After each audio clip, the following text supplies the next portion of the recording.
Welcome back to Tales from Pages. Grab your favorite cup of tea, settle deep into that comfortable armchair, and let the outside world fade away. Tonight, we are stepping back into the gaslit streets of Victorian London, right beside the crackling fireplace at 221B Baker Street. But the warmth of this room will soon be tested by a chilling wind, one that blows straight from a snowy, festive London Christmas Eve, carrying a mystery hidden inside an ordinary old hat. Tonight's tale is one of the most clever cases ever brought to Sherlock Holmes and Dr. Watson. A lost, battered hat, a plump Christmas goose, and a priceless blue gemstone that holds the key to a baffling urban puzzle. So close your eyes, listen to the rain and the snow against the glass, and let me tell you, the adventure of the Blue Carbuncle. The Blue Carbuncle. I had called upon my friend Sherlock Holmes upon the second morning after Christmas, with the intention of wishing him the compliments of the season. He was lounging upon the sofa in a purple dressing gown, a pipe rack within his reach upon the right, and a pile of crumpled morning papers, evidently newly studied, near at hand. Beside the couch was a wooden chair, and on the angle of the back hung a very seedy and disreputable hard felt hat, much the worse for wear, and cracked in several places.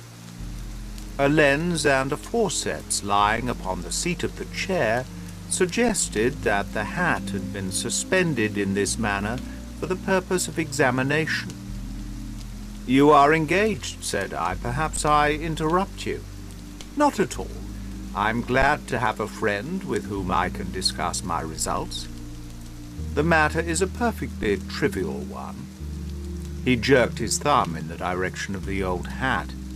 "But there are points in connection with it which are not entirely devoid of interest, and even of instruction." I seated myself in his armchair and warmed my hands before his crackling fire, for a sharp frost had set in, and the windows were thick with the ice crystals. "I suppose," I remarked, "that, homely as it looks, this thing has some deadly story linked onto it, that it is the clue which will guide you in the solution of some mystery, and the punishment of some crime."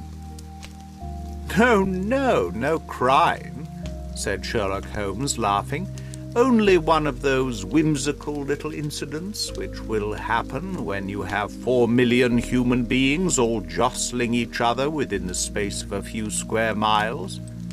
Amid the action and reaction of so dense a swarm of humanity, every possible combination of events may be expected to take place, and many a little problem will be presented which may be striking and bizarre without being criminal. We have already had experience of such. So much so," I remarked, "that of the last 6 cases which I have added to my notes, 3 have been entirely free of any legal crime." "Precisely.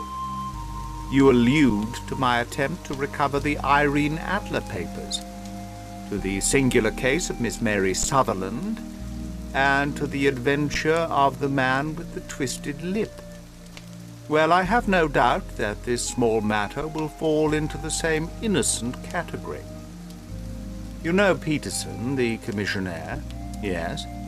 "It is to him that this trophy belongs." "It is his hat?"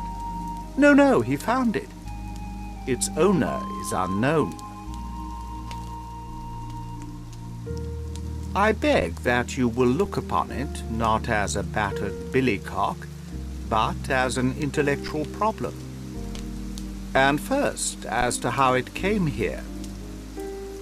It arrived upon Christmas morning, in company with a good fat goose, which is, I have no doubt, roasting at this moment in front of Peterson's fire. The facts are these. About 4 o'clock on Christmas morning, Peterson, who, as you know, is a very honest fellow, was returning from some jollification, and was making his way homewards down Tottenham Court Road.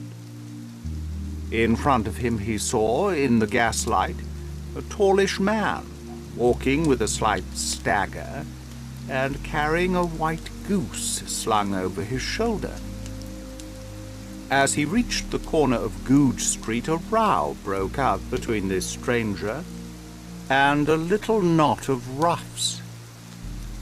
One of the latter knocked off the man's hat, on which he raised his stick to defend himself, and swinging it over his head, smashed the shop window behind him. Peterson had rushed forward to protect the stranger from his assailants, but the man, shocked at having broken the window and seeing an official-looking person in uniform rushing towards him, dropped his goose, took to his heels, and vanished amid the labyrinth of small streets which lie at the back of Tottenham Court Road. The roughs had also fled at the appearance of Peterson, so that he was left in possession of the field of battle, and also the spoils of victory in the shape of the battered hat and a most unimpeachable Christmas goose, which surely he restored to their owner. My dear fellow, there lies the problem. It is true that for Mrs. Henry Baker was printed upon a small card which was tied to the bird's left leg, and it is also true that the initials H.B. are legible upon the lining of this hat. But as there are some thousands of Bakers and some hundreds of Henry Bakers in this city of ours, it is not easy to restore lost property to any one of them. What then did Peterson do? He brought round both hat and goose to me on Christmas morning, knowing that even the smallest problems are of interest to me. The goose we retained until this morning, when there were signs that, in spite of the slight frost, it would be well that it should be eaten without unnecessary delay. Its finder has carried it off, therefore, to fulfill the ultimate destiny of a goose, while I continue to retain the hat of the unknown gentleman who lost his Christmas dinner. Did he not advertise? No. Then what clue could you have as to his identity? Only as much as we can deduce. From his hat? Precisely. But you are joking. What can you gather from this old battered felt? Here is my lens. You know my methods. What can you gather yourself as to the individuality of the man who has worn this article? I took the tattered object in my hands and turned it over rather ruefully. It was a very ordinary black hat of the usual round shape, hard and much the worse for wear. The lining had been of red silk, but was a good deal discoloured. There was no maker's name, but as Holmes had remarked, the initials H.B. were scrawled upon one side.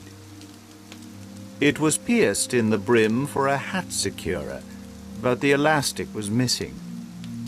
For the rest, it was cracked, exceedingly dusty, and spotted in several places, although there seemed to have been some attempt to hide the discoloured patches by smearing them with ink. "I can see nothing," said I, handing it back to my friend. "On the contrary, Watson, you can see everything. You fail, however, to reason from what you see. You are too timid in drawing your inferences. Then pray tell me what it is that you can infer from this hat." He picked it up and gazed at it in the peculiar introspective fashion which was characteristic of him. "It is perhaps less suggestive than it might have been," he remarked. and yet there are a few inferences which are very distinct, and a few others which represent at least a strong balance of probability. That the man was highly intellectual is of course obvious upon the face of it, and also that he was fairly well-to-do within the last 3 years, although he has now fallen upon evil days. He had foresight, but has less now than formerly, pointing to a moral retrogression which, when taken with the decline of his fortunes, seems to indicate some evil influence, probably drink, at work upon him. This may account also for the obvious fact that his wife has ceased to love him. My dear Holmes! He has, however, retained some degree of self-respect. He continued, disregarding my remonstrance. He is a man who leads a sedentary life, goes out little, is out of training entirely, is middle-aged, has grizzled hair which he has had cut within the last few days, and which he anoints with lime cream. These are the more patent facts which are to be deduced from his hat. Also, by the way, that it is extremely improbable that he has gas laid on in his house. You are certainly joking, Holmes. Not in the least. It is possible that even now, when I give you these results, you are unable to see how they are attained. I have no doubt that I am very stupid, but I must confess that I am unable to follow you. For example, how did you deduce that this man was intellectual? For answer, Holmes clapped the hat upon his head. It came right over the forehead and settled upon the bridge of his nose. It's a question of cubic capacity, said he. A man with so large a brain must have something in it. The decline of his fortunes, then. This hat is 3 years old. These flat brims curled in at the edge came in then. It is a hat of the very best quality. Look at the band of ribbed silk and the excellent lining. If this man could afford to buy so expensive a hat 3 years ago, and has had no hat since, then he has assuredly gone down in the world. Well, that is clear enough, certainly. But how about the foresight and the moral retrogression? Sherlock Holmes laughed. Here is the foresight, said he, putting his finger upon the little disc and loop of the hat securer. They are never sold upon hats. If this man ordered one, it is a sign of a certain amount of foresight, since he went out of his way to take this precaution against the wind. But since we see that he has broken the elastic and has not troubled to replace it, it is obvious that he has less foresight now than formerly, which is a distinct proof of a weakening nature.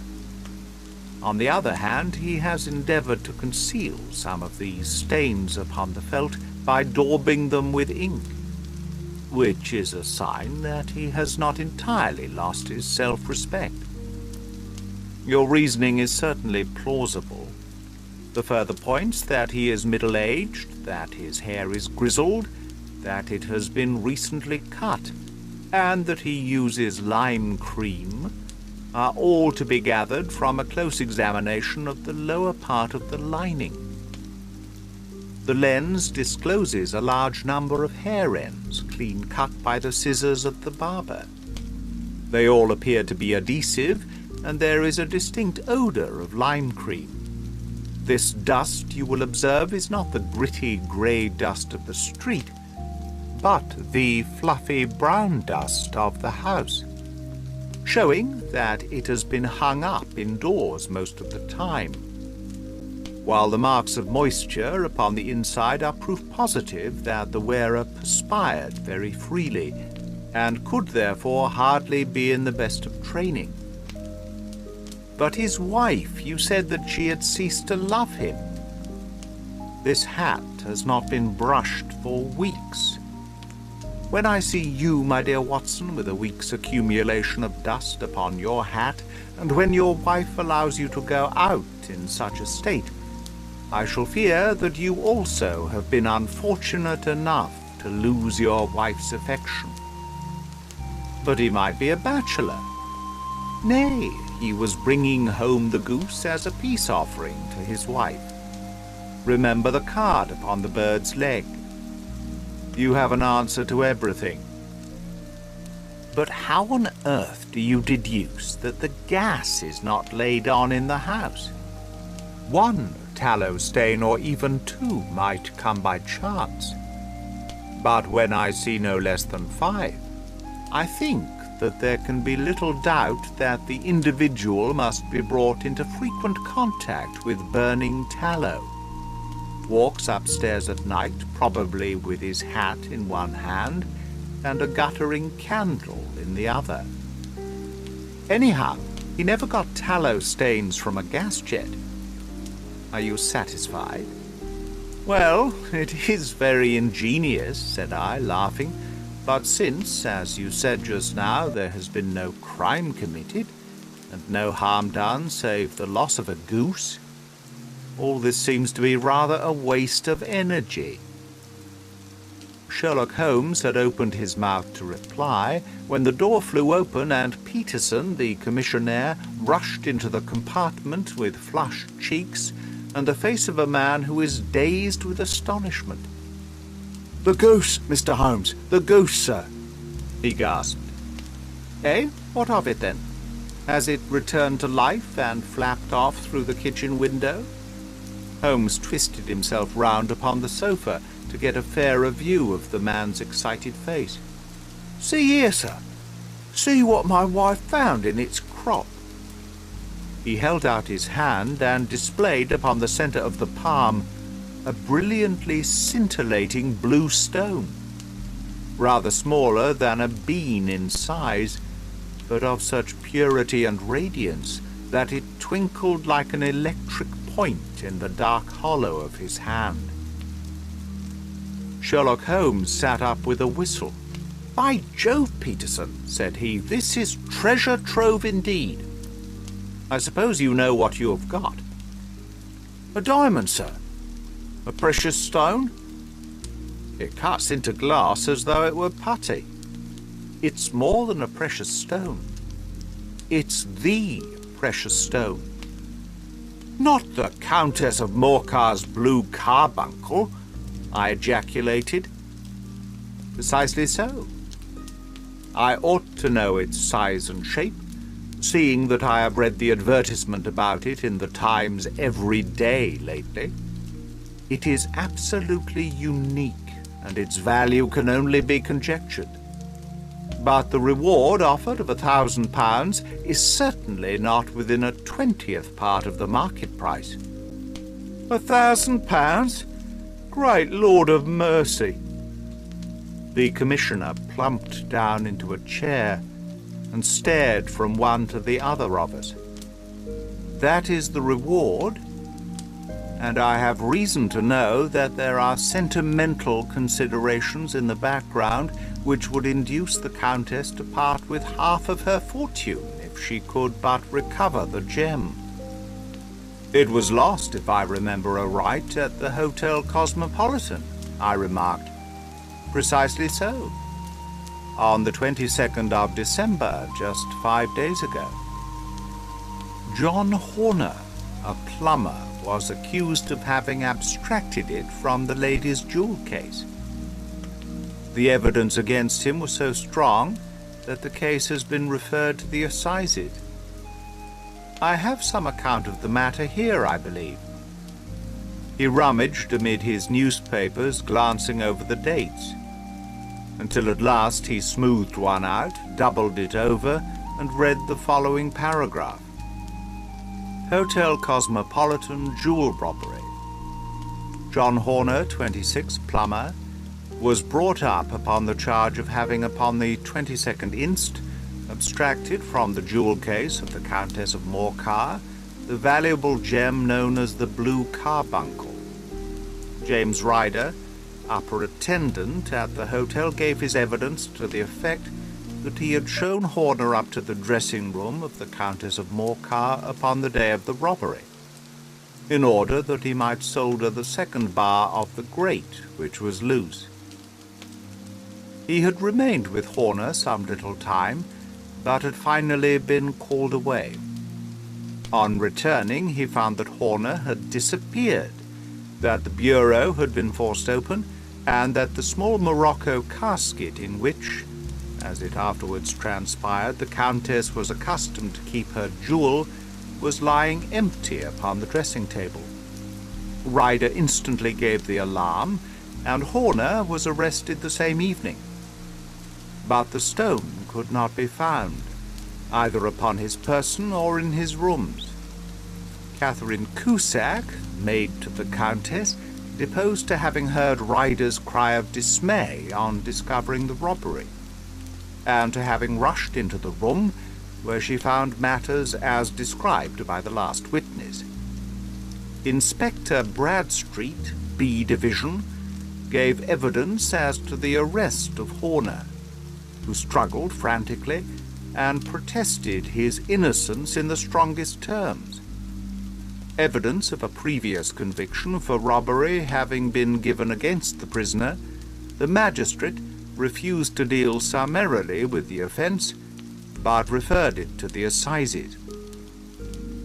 Horner, who had shown signs of intense emotion during the proceedings, fainted away at the conclusion and was carried out of court.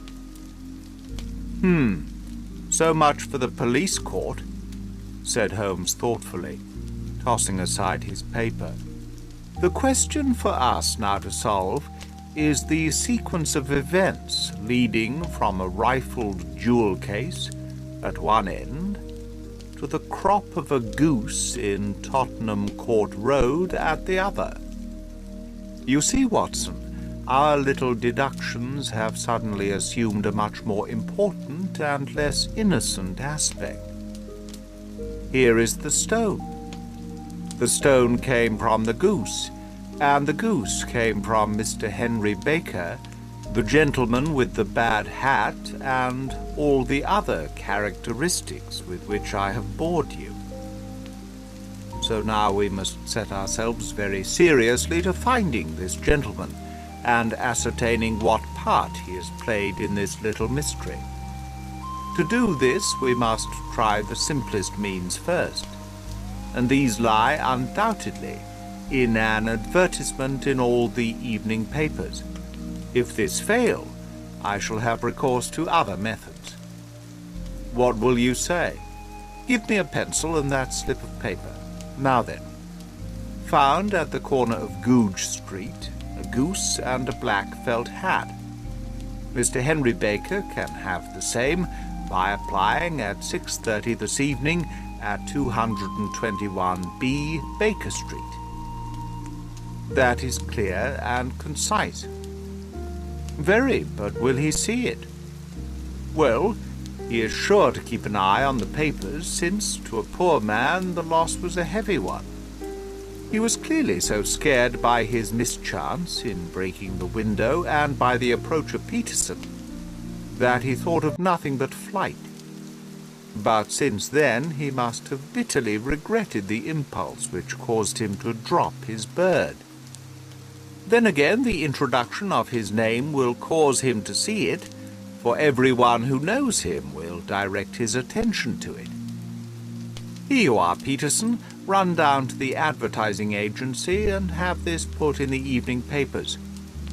In which, sir? Oh, in the Globe, Star, Pall Mall, St. James's Gazette, Evening News, Standard, Echo, and any others that occur to you. Very well, sir. And this stone? Ah, yes, I shall keep the stone, thank you.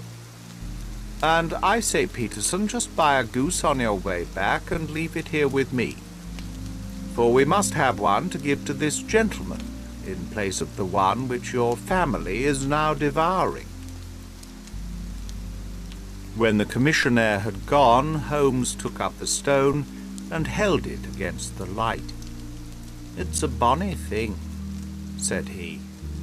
"Just see how it glints and sparkles. Of course it is a nucleus and focus of crime. Every good stone is. They are the devil's pet baits.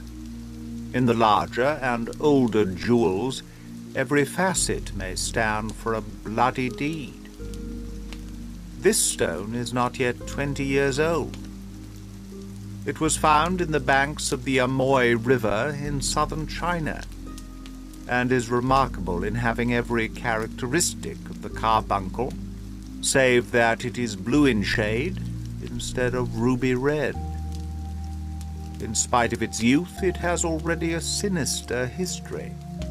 There have been 2 murders, vitriol throwing, a suicide, and several robberies brought about for the sake of this 40-grain weight of crystallized charcoal. Who would think that so pretty a toy would be a purveyor to the gallows and the prison? I'll lock it up in my strong-box now, and drop a line to the Countess to say that we have it. Do you think that this man Horner is innocent? I cannot tell. Well then, do you imagine that this other one, Henry Baker, had anything to do with the matter? It is, I think, much more likely that Henry Baker is an absolutely innocent man, who had no idea that the bird which he was carrying was of considerably more value than if it were made of solid gold. That, however, I shall determine by a very simple test, if we have an answer to our advertisement. And you can do nothing until then? Nothing. In that case, I shall continue my professional round. But I shall come back in the evening at the hour you have mentioned, for I should like to see the solution of so tangled a business. Very glad to see you. I dine at 7. There is a woodcock, I believe. By the way, in view of recent occurrences, perhaps I ought to ask Mrs. Hudson to examine its crop. I had been delayed at a case, and it was a little after 6:30 when I found myself in Baker Street once more. As I approached the house, I saw a tall man in a Scotch bonnet, with a coat which was buttoned up to his chin, waiting outside in the bright semicircle which was thrown from the fanlight. Just as I arrived, the door was opened, and we were shown up together to Holmes's room. "Mr. Henry Baker, I believe," said he, rising from his armchair, and greeting his visitor with the easy air of geniality which he could so readily assume. "Pray, take this chair by the fire, Mr. Baker. It is a cold night, and I observe that your circulation is more adapted for summer than for winter. Ah, Watson, you have just come at the right time. Is that your hat, Mr. Baker?" "Yes, sir. That is undoubtedly my hat." He was a large man with rounded shoulders, a massive head, and a broad, intelligent face, sloping down to a pointed beard of grizzled brown. A touch of red in nose and cheeks, with a slight tremor of his extended hand, recalled Holmes's surmise as to his habits.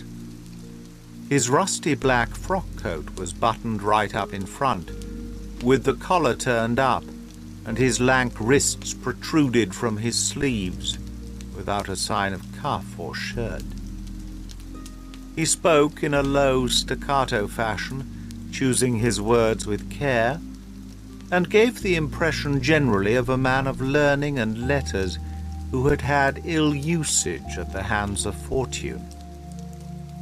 "We have retained these things for some days," said Holmes, "because we expected to see an advertisement from you giving your address. I am at a loss to know why you did not advertise." Our visitor gave a rather shamefaced laugh. "Shillings have not been so plentiful with me as they once were," he remarked. I had no doubt that the gang of roughs who assaulted me had carried off both my hat and the bird. I did not care to spend more money in a hopeless attempt at recovering them. Very naturally. By the way, about the bird. We were compelled to eat it. To eat it? Our visitor half rose from his chair in his excitement. Yes. It would have been no use to anyone had we not done so. But I presume that this other goose upon the sideboard, which is about the same weight and perfectly fresh, will answer your purpose equally well? Oh, certainly, certainly, answered Mr. Baker with a sigh of relief. Of course, we still have the feathers, legs, crop, and so on of your own bird, if you so wish.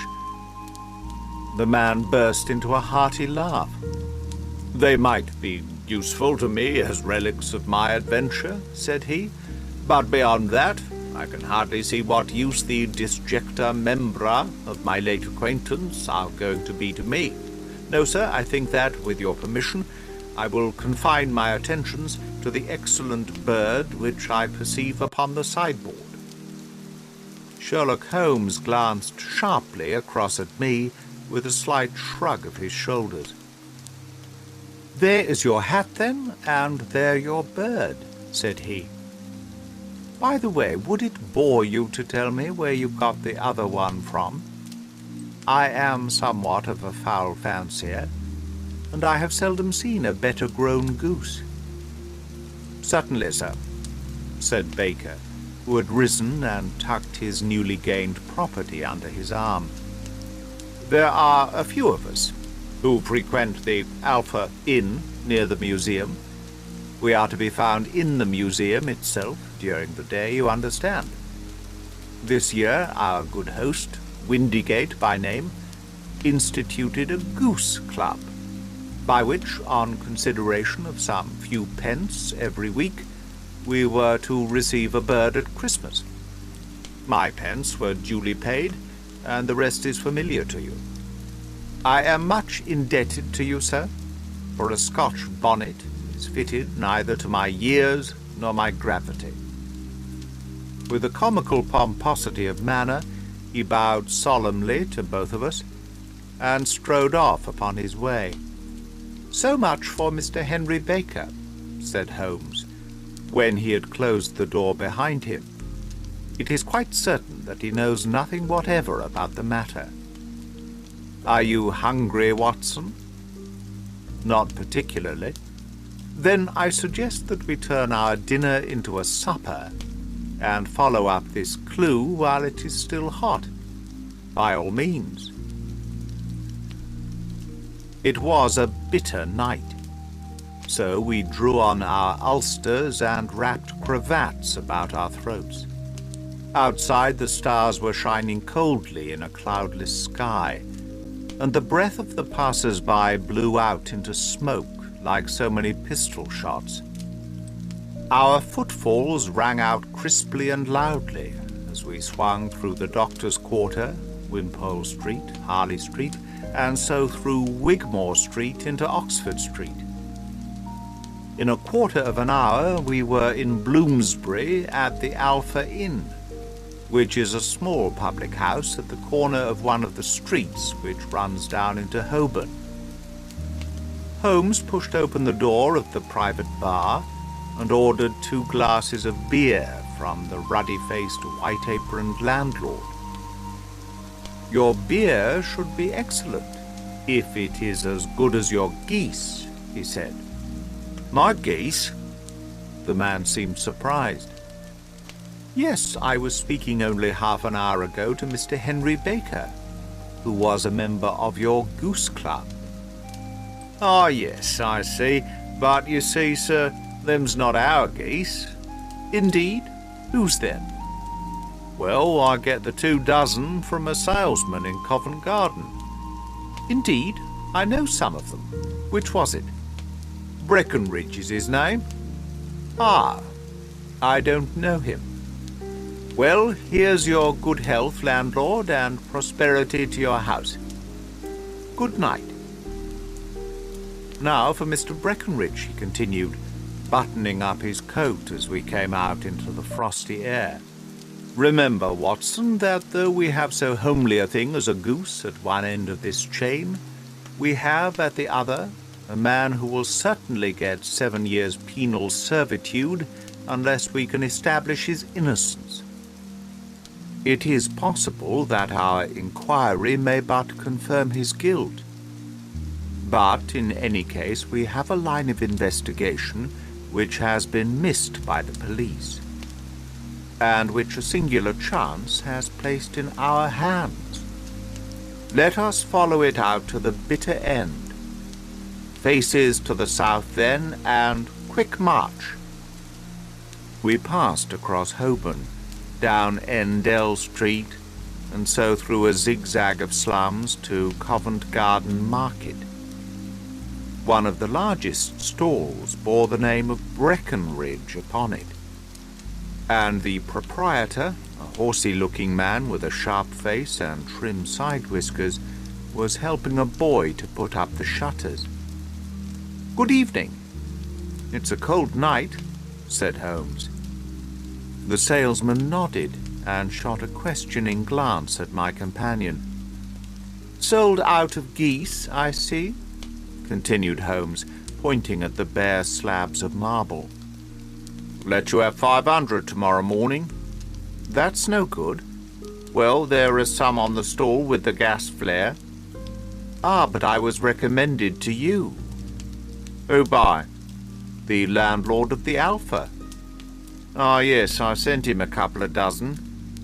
"Fine birds they were, too. Now, where did you get them from?" To my surprise, the question provoked a burst of anger from the salesman. "Now then, mister," said he, with his head cocked and his arms akimbo, "what are you driving at? Let's have it straight now." "It is straight enough. I should like to know who sold you the geese which you supplied to the Alpha." "Well then, I shan't tell you, so now."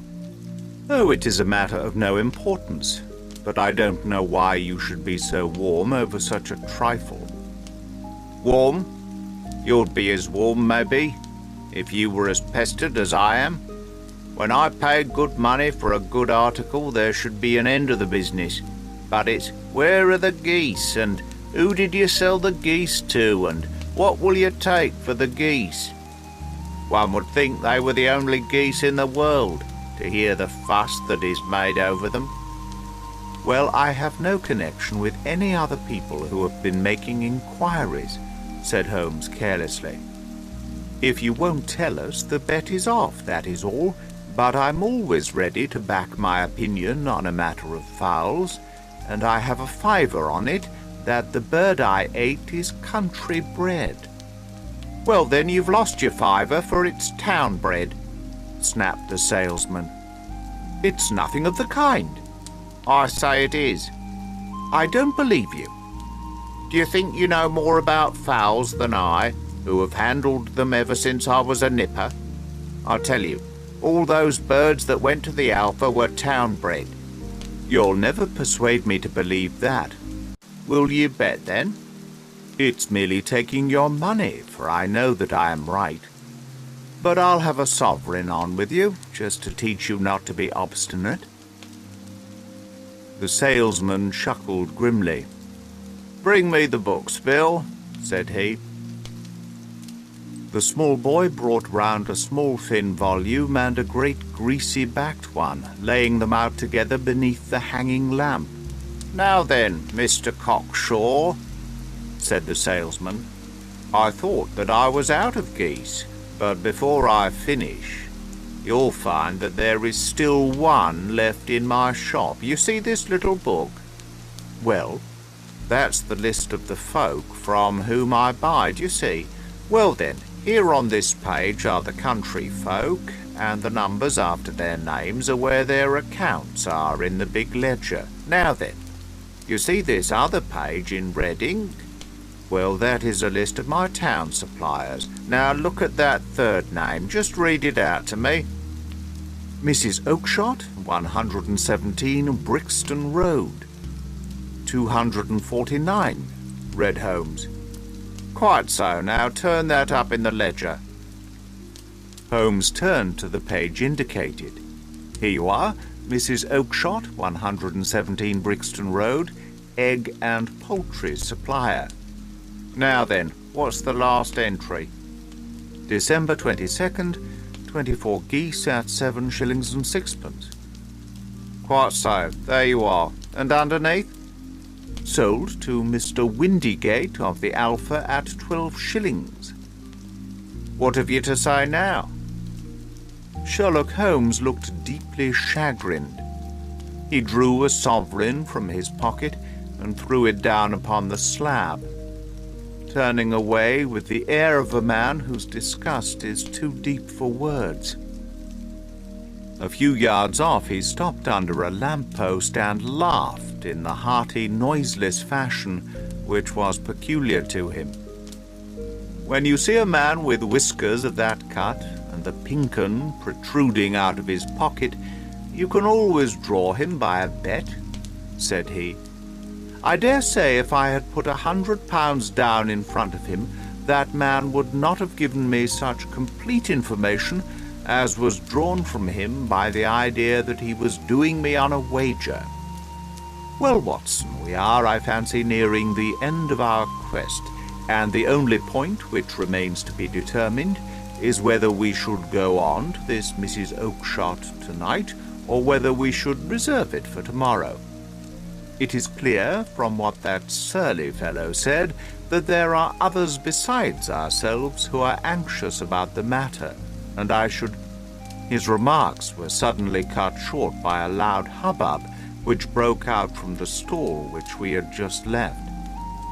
Turning round, we saw a little rat-faced fellow standing in the centre of the circle of yellow light which was thrown by the swinging lamp, while Breckenridge the salesman, framed in the door of his stall, was shaking his fists fiercely at the cringing creature. "I've had enough of you and your geese," he shouted. "I wish you were all at the devil together. If you come pestering me any more with your silly talk, I'll set the dog at you. You bring Mrs. Oakshott here and I'll answer her, but what have you to do with it? Did I buy the geese off you?" "No, but one of them was mine all the same," whined the little man. "Well then, ask Mrs. Oakshott for it." "She told me to ask you." "Well, you can ask the King of Prussia for all I care. I've had enough of it. Get out of this." He rushed fiercely forward, and the inquirer flitted away into the darkness. This may save us a visit to Brixton Road," whispered Holmes. "Come with me, and we shall see what is to be made of this fellow." Striding through the scattered knots of people who lounged round the flaring stalls, my companion speedily overtook the little man and touched him upon the shoulder. He sprang round, and I could see in the gaslight that every vestige of colour had been driven from his face. "Who are you, then? What do you want?" he asked in a quavering voice. "You will excuse me," said Holmes blandly, "but I could not help overhearing the questions which you put to the salesman just now. I think that I could be of assistance to you." "You? Who are you? How could you know anything of the matter?" "My name is Sherlock Holmes. It is my business to know what other people don't know." "But you can know nothing of this." "Excuse me, I know everything of it. You are endeavouring to trace some geese which were sold by Mrs. Oakshott of Brixton Road to a salesman named Breckenridge, by him in turn to Mr. Windigate of the Alpha, and by him to his club, of which Mr. Henry Baker is a member." "Oh, sir, you are the very man whom I have longed to meet," cried the little fellow with outstretched hands and quivering fingers. "I can hardly explain to you how interested I am in this matter." Sherlock Holmes hailed a four-wheeler which was passing. "In that case we had better discuss it in a cosy room," rather than in this wind-swept marketplace," said he. "But pray tell me, before we go further, who it is that I have the pleasure of assisting." The man hesitated for an instant. "My name is John Robertson," he answered with a sidelong glance. No, the real name," said Holmes sweetly. "It is always awkward doing business with an alias." A flush sprang to the white cheeks of the stranger. "Well then," said he, "my real name is James Ryder." "Precisely so. Head attendant at the Hotel Cosmopolitan. Pray step into the cab, and I shall soon be able to tell you everything which you would wish to know." The little man stood glancing from one to the other of us, with half-frightened, half-hopeful eyes, as one who is not sure whether he is on the verge of a windfall or of a catastrophe. Then he stepped into the cab, and in half an hour we were back in the sitting-room at Baker Street. Nothing had been said during our drive, but the high, thin breathings of our new companion and the claspings and unclaspings of his hands spoke of the nervous tension within him. "Here we are," said Holmes cheerily, as we filed into the room. "The fire looks very seasonable in this weather. You look cold, Mr. Ryder. Pray take the basket chair. I will just put on my slippers before we settle this little matter of yours. Now then, you want to know what became of those geese?" "Yes, sir." "Or rather, I fancy, of that goose. It was one bird, I imagine, in which you were interested. White with a black bar across the tail." Ryder quivered with emotion. "Oh, sir," he cried, "can you tell me where it went to?" "It came here." "Here?" "Yes, and a most remarkable bird it proved. I don't wonder that you should take an interest in it. It laid an egg after it was dead, the bonniest, brightest little blue egg that ever was seen. I have it here in my museum." Our visitor staggered to his feet and clutched the mantelpiece with his right hand. Holmes unlocked his strong-box and held up the Blue Carbuncle, which shone out like a star with a cold, brilliant, many-pointed radiance. Ryder stood glaring with a drawn face, uncertain whether to claim or to disown it. "The game's up, Ryder," said Holmes quietly. "Hold up, man, or you'll be into the fire. Give him an arm back into his chair, Watson. He's not got blood enough to go into felony with impunity. Give him a dash of brandy. So, now he looks a little more human. What a shrimp it is, to be sure." For a moment he had staggered and nearly fallen, but the brandy brought a tinge of color into his cheeks, and he sat staring with frightened eyes at his accuser. "I have almost every link in my hands and all the proofs which I could possibly need, so there is little which you need tell me. Still, that little may as well be cleared up to make the case complete. You had heard, Ryder, of this blue stone of the Countess of Morcar's?" "It was Catherine Cusack who told me of it," said he in a crackling voice. "I see. Her ladyship's waiting maid. Well, the temptation of sudden wealth so easily acquired was too much for you, as it has been for better men before you. But you were not very scrupulous in the means you used. It seems to me, Ryder, that there is the making of a very pretty villain in you. You knew that this man Horner, the plumber, had been concerned in some such matter before, and that suspicion would rest the more readily upon him. What did you do then? You made some small job in my lady's room, you and your confederate Cusack, and you managed that he should be the man sent for. Then, when he had left, you rifled the jewel case, raised the alarm, and had this unfortunate man arrested. You then... Ryder threw himself down suddenly upon the rug and clutched at my companion's knees. "For God's sake, have mercy!" he shrieked.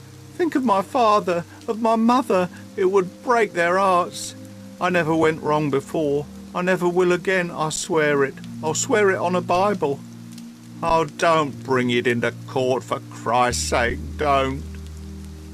"Get back into your chair," said Holmes sternly. "It is very well to cringe and crawl now, but you thought little enough of this poor Horner in the dock for a crime of which he knew nothing." "I will fly, Mr. Holmes. I will leave the country, sir. Then the charge against him will break down." We will talk about that. And now let us hear a true account of the next act. How came the stone into the goose, and how came the goose into the open market? Tell us the truth, for there lies your only hope of safety." Ryder passed his tongue over his parched lips. "I will tell you it just as it happened, sir," said he. "When Horner had been arrested, it seemed to me that it would be best for me to get away with the stone at once, for I did not know at what moment the police might take it into their heads to search me and my room. There was no place about the hotel where it would be safe. I went out, as if on some commission, and I made for my sister's house. She had married a man named Oakshott and lived in Brixton Road, where she fattened fowls for the market. All the way there, every man I met seemed to me to be a policeman or a detective, and for all that it was a cold night, the sweat was pouring down my face before I came to the Brixton Road. My sister asked me what was the matter, and why I was so pale, but I told her that I had been upset by the jewel robbery at the hotel. Then I went into the backyard and smoked a pipe, and wondered what it would be best to do. I had a friend once called Maudsley, who went to the bad, and had just been serving his time in Pentonville. One day he had met me and fell into talk about the ways of thieves and how they could get rid of what they stole. I knew that he would be true to me, for I knew one or two things about him. So I made up my mind to go right on to Kilburn, where he lived, and take him into my confidence. He would show me how to turn the stone into money, but how to get to him in safety. I thought of the agonies I had gone through in coming from the hotel. I might at any moment be seized and searched, and there would be the stone in my waistcoat pocket. I was leaning against the wall at the time and looking at the geese which were waddling about round my feet, and suddenly an idea came into my head which showed me how I could beat the best detective that ever lived. My sister had told me some weeks before that I might have the pick of her geese for a Christmas present, and I knew that she was always as good as her word. I would take my goose now, and in it I would carry my stone to Kilburn. There was a little shed in the yard, and behind this I drove one of the birds, a fine big one, white, with a barred tail. I caught it, and prizing its bill open, I thrust the stone down its throat as far as my finger could reach. The bird gave a gulp, and I felt the stone pass along its gullet and down into its crop, but the creature flapped and struggled, and out came my sister to know what was the matter. As I turned to speak to her, the brute broke loose and fluttered off among the others. "Whatever were you doing with that bird, Jem?" says she. "Well," said I, "you said you'd give me one for Christmas, and I was feeling which was the fattest." "Oh," says she, "we've set yours aside for you. Jem's bird, we call it. It's the big white one over yonder. There's 26 of 'em, which makes one for you and one for us, and 2 dozen for the market. Thank you, Maggie, says I, but if it's all the same to you, I'd rather have that one I was handling just now. The other is a good £3 heavier, she said, and we fattened it expressly for you. Never mind, I'll have the other one, and I'll take it now, said I. Oh, just as you like, said she, a little huffed. Which is it you want, then? That white one, with the barred tail, right in the middle of the flock.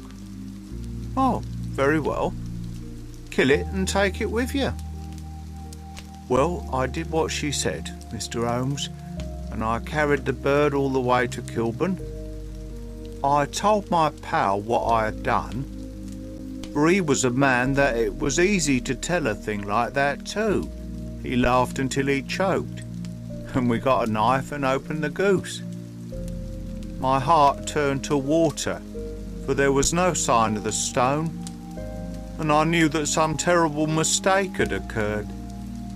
I left the bird, rushed back to my sister's, and hurried into the backyard. There was not a bird to be seen there. Where are they all gone, Maggie? I cried. Gone to the dealers. Which dealers? Breckenridge of Covent Garden. But was there another with a barred tail? I asked, the same as the one I chose. Yes, Jem, there were 2 barred tail ones, and I could never tell them apart. Well then, of course, I saw it all, and I ran off as hard as my feet would carry me to this man Breckenridge. But he had sold the lot at once, and not one word would he tell me to where they had gone. You heard him yourselves tonight. Well, he has always answered me like that. My sister thinks that I am going mad. Sometimes I think that I am myself, and now I am myself a branded thief, without ever having touched the wealth for which I sold my character. God help me! God help me! He burst into convulsive sobbing, with his face buried in his hands. There was a long silence, broken only by his heavy breathing, and by the measured tapping of Sherlock Holmes's fingertips upon the edge of the table. Then my friend rose and threw open the door. "Get out," he said. "What, sir? Oh, heaven bless you!" "No more words. Get out." And no more words were needed. There was a rush, a clatter upon the stairs, the bang of a door, and the crisp rattle of running footfalls from the street. "After all, Watson," said Holmes, reaching up his hand for his clay pipe, "I am not retained by the police to supply their deficiencies. If Horner were in danger, it would be another thing. But this fellow will not appear against him, and the case must collapse. I suppose that I am commuting a felony, but it is just possible that I am saving a soul. This fellow will not go wrong again. He is too terribly frightened. Send him to jail now, and you make him a jailbird for life. Besides, it is the season of forgiveness. Chance has put in our way a most singular and whimsical problem, and its solution is its own reward. If you will have the goodness to touch the bell, Doctor, we will begin another investigation, in which also a bird will be the chief feature."